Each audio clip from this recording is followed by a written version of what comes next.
chorujemy, ale mamy wpływ na to, jak zareagujemy na tą chorobę.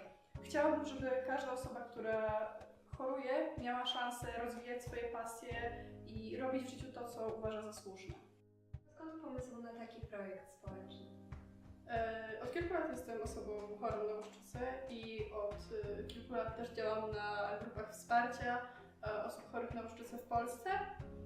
Po tym, jak wrzuciłam jeden z takich motywujących postów na temat tego, że można robić rzeczy, mimo że jesteś chory, na właśnie jedną z takich grup, bardzo dużo osób się odezwało. Były zmotywowane tym, co ja robiłam lub co robiły inne osoby, które mówiły o tym w komentarzach. I zdecydowałam się, że warto byłoby zrobić projekt, który mógłby pokazać, że osoby chore na łuszczycę nie różnią się niczym od osób zdrowych, poza tym, że mają zmiany na skórze. Ale to, że mają zmiany na skórze, nie musi ich definiować. Czy ta choroba wpłynęła w jakiś sposób na Pani relacje z bliskimi osobami? Z bliskimi osobami nie, ponieważ wiadomo, że im dłużej się z kimś przebywa, tym chyba go się bardziej akceptuje i osoby, z którymi, że tak powiem, mam kontakt, już znają tą chorobę, postać choroby, to, że ona nie jest zaraźliwa. I to moje dzieci jeszcze jak były małe, to mówiły, wiesz co mamusiu, ale my Cię tak wolimy z takimi kropkami niż bez. Co chciałbyś poradzić osobom chorym na łuszczycę?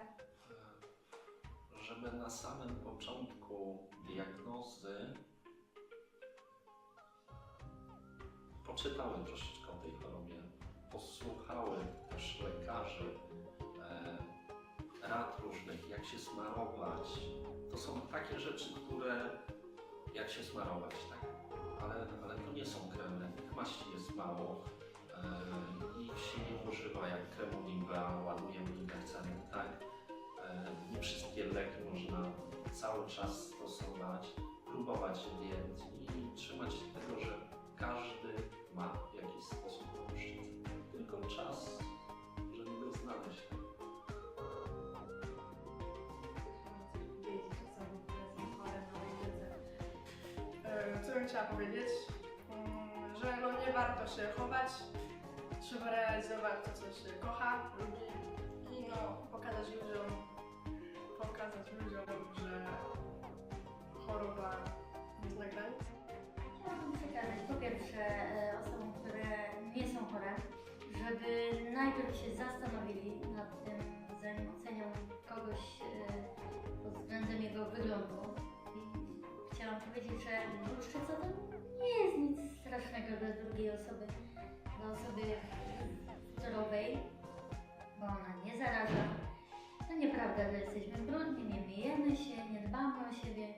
Właśnie my jesteśmy osobami, które o dbaniu o siebie, o swoją czystość i swoje samopoczucie wiemy chyba najwięcej. Masz tatuaże. Czy miałaś jakieś obawy, czy pytałaś o zdanie, czy możesz lekarzy? Wszyscy lekarze, z którymi się zetknęłam, mówili, że nie powinno się robić tatuaży, że w tych miejscach pojawiają się zmiany, więc jestem żywym przykładem, że nie jest to zasada. Nie warto się bać.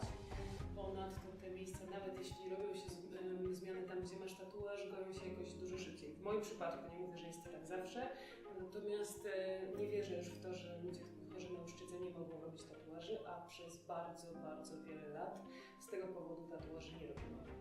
Jak to podsumować wrażenie z sesji? Bardzo przyjemne doświadczenie w uroczym towarzystwie i bardzo ważna akcja, dlatego że musimy ludziom uświadamiać o tym, że biedronek jest bardzo wiele, nikomu nie szkodzą. Choroba nie jest zakaźna, co jest bardzo ważne. Dlatego uważam, że akcja jest wspaniała i cieszę się,